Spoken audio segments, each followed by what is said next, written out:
انا مش جاي اقول لك تتفرج على ايه، انا جاي اقول لك تتفرج ازاي. انا علي زمراوي واهلا بيك ويلا بينا. انا عامه ما بتحمسش بسهوله لمسلسلات رمضان، بس المسلسل اللي جايين نتكلم عليه النهارده شدني من اول حلقه، مش عشان الدعايه اللي اتعملت له ولا عشان هو ترند، مش تمثيل ولا تصنع، بس ناس فعلا بنقابلها في حياتنا. في المسلسل اللي بنتكلم عليه النهارده فعلا كل ممثل تحس ان هو موجود في مكانه وشبه اشخاص حقيقيين بنشوفهم في حياتنا. المسلسل اللي هنتكلم عليه النهارده هو مسلسل ولاد الشمس. القضيه اللي بيتناولها المسلسل ده قضيه مهمه جدا، قضيه الايتام. اول مره اشوف عمل درامي يغوص في القضيه دي بالتفاصيل اللي شفناها، وبالرغم من ان هم قايلين في اول كل حلقه ان المسلسل ده لا يمت للواقع بصله، بس خليني اقول لك ان الجمله دي مش دايما بتكون صح، لان باين جدا ان القصه متجمعه من تجارب حقيقيه حتى لو مش بنفس الشكل. بس هو ما ينفعش يقول لك ان دي قصه حقيقيه عشان ما يحصلش عليهم اي مشاكل. وبصراحه انا اتاثرت جدا بكلام الشباب اللي ظهروا في اخر الحلقه واللي عاشوا التجارب دي بشكل حقيقي، لان لما سمعتهم حسيت ان ده بجد مش مجرد تمثيل، دي ناس حقيقيه عاشت التجربه دي واتاذت بسببها وبيحكوا وجعهم بجد. والمسلسل عرف يوصلنا لنقطه خطيره جدا، انك لما تحاول تعمل خير ليتيم ده مش دايما بيكون خير بالنسبه له. اوقات كتير العطاء ده بيكون محمل باحساس الشفقه والتميز، وده بيكسر الطفل اكتر ما بيساعده. هحكي لكم قصة شخصية سريعة كده خلتني ابقى واعي شوية بموضوع الايتام ده من بدري، وده بيرجع لموقف عمري ما نسيته بيني وبين امي الله يرحمها. فاكر كويس مرة قالت لي لو اختلفت مع حد يتيم، بحكم ان احنا كان بيبقى في تعامل بيننا وبين ناس ايتام ساعات في المدارس او كده، حاول تخليه هو دايما اللي يكسب النقاش، لان انت ممكن تتضايق وهو ممكن يتضايق، بس انت هترجع تعرف تحكي لي واحضنك وطبطب عليك، لكن هو مش هيلاقي حد يحكي له.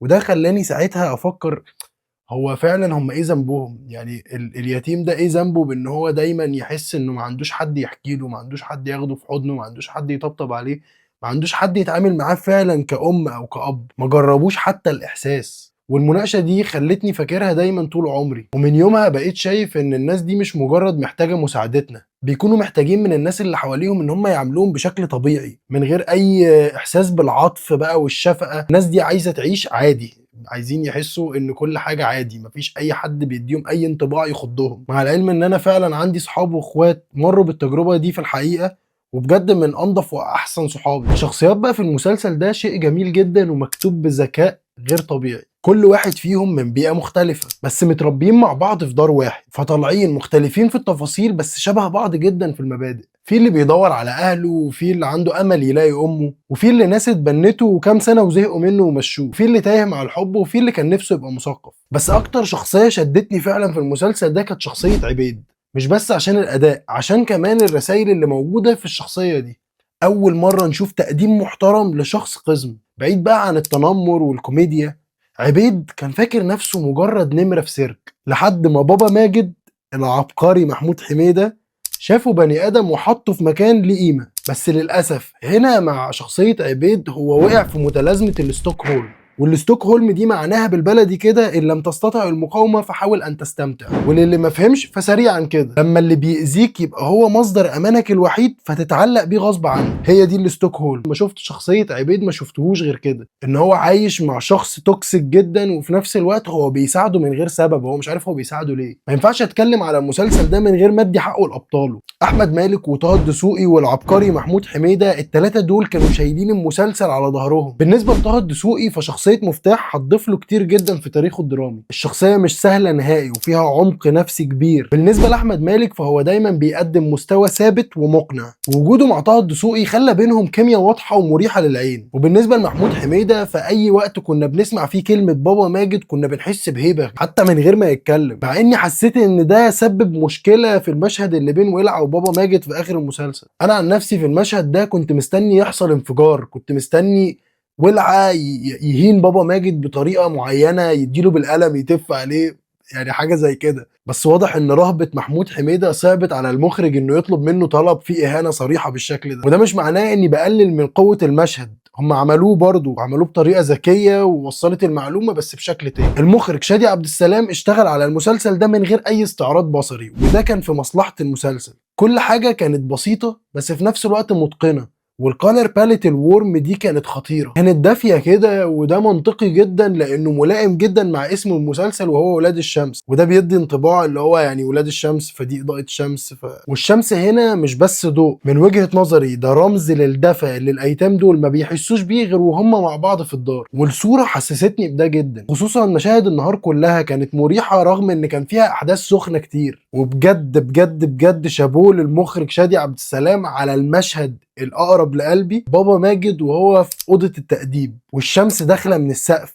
وفي صمت وفي وحده وفي نظرات، في شعور بالخطر اللي جاي. المشهد ده اتعمل باحتراف، لان في الاخراج انت مش مجرد هو راجل قاعد في اوضه، في حاجات معينه وفي فريمات معينه المخرج بيقصد ان هو ياخدها مع دخول اضاءه معين، مع نظرات معينه، مع الساوند افكتس مثلا او المؤثرات الصوتيه اللي بتبقى محطوطه، بيخليك تحس بشعور ان من غير كلام تفهم المشهد. يعني انت بتفهم هو بيقول بعينه ايه. ودي مش شطاره ممثل قد ما هي شطاره مخرج. هي طبعا مهمه ممثل انه يعبر عن ده، بس المخرج هو اللي بيحسسك انت كمشاهد بده. فبجد بجد بجد شابوه شادي عبد السلام على المشهد التحفه ده. لو هقول بقى مين هو بطل المسلسل الحقيقي فهو السيناريو. الحوار جاي من الشارع الحقيقي، بعكس كتير من المسلسلات اللي بتتعرض في رمضان وفي غير رمضان اللي بنحس ان المؤلفين قاعدين في جزر المالديفز وبيكتبوا شخصيات مسلسل شعبي. يعني مثلا من اقوى المشاهد اللي عجبتني في السيناريو وفي الحوار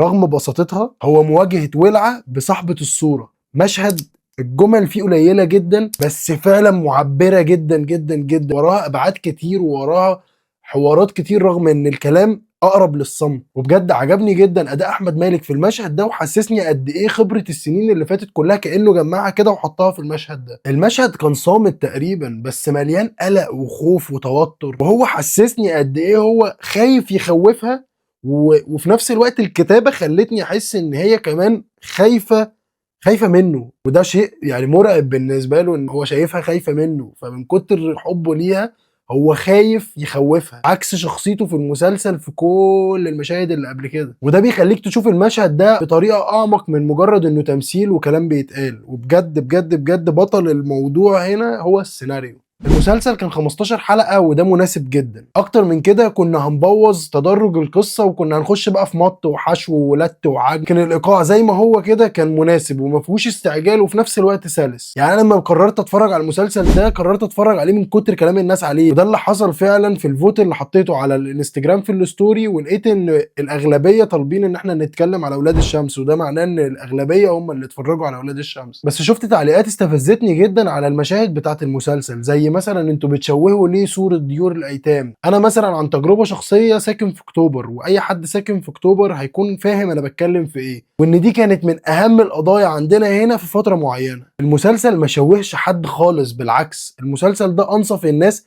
اللي اتظلمت واتحطت تحت مظلة دول عيال صيعوا من دار ايتام.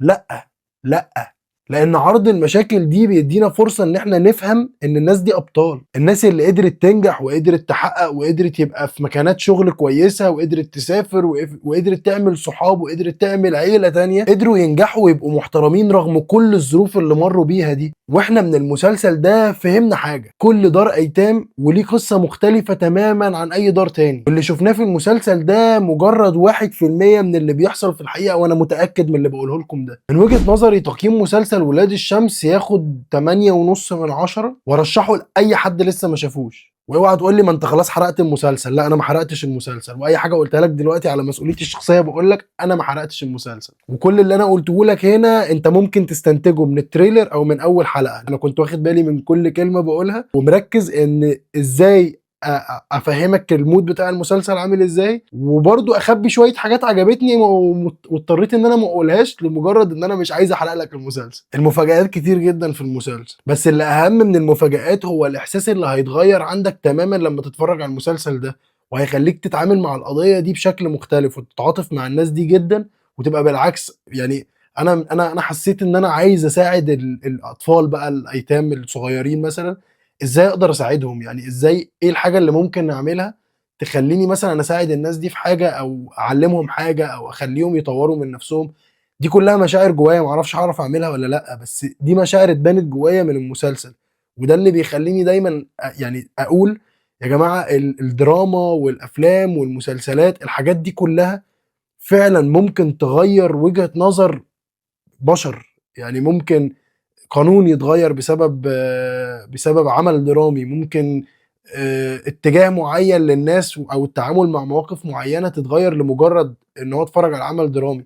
الاعمال الدراميه الهادفه دي بجد مؤثره مؤثره مؤثره مؤثره، ولازم نشجعها، ولازم نطلب دايما من شركات الانتاج ومن المخرجين المبدعين ان هم دايما يناقشوا قواضي مهمه زي دي، لان هي دي الحاجات اللي بتعيش، مش الهلس والرقص والتنطيط هو ده اللي بيعيش. ده ما بيعملش اي حاجه، ده مجرد ترفيه بنضيع فيه وقتنا وبنتفرج على حاجات مالهاش اي 60 لازمه، وفي الاخر بنقول ده مسلسل قشطه وحلو وبتاع. فين القواضي المهمه اللي زي ولاد الشمس وزي حاجات كتير هنتكلم عليها في الفتره اللي جايه؟ لو حسيت باي حاجه وانت بتتفرج على الفيديو ده يا ريت تكتبها لي في كومنت وتشجعني لو عجبك الفيديو، ولو عجبك الكلام في الفيديو ده دوس لايك واعمل اشتراك في القناه وفعل الجرس وابعت الفيديو ده لحد من صحابك لسه ما اتفرجش على المسلسل واحرقه له. ولو عاوز تشوف كواليس للاكشن وصناعه السينما فاعمل لي فولو على انستجرام وعلى تيك توك. مستنيك في الفيديو اللي جاي. سلام.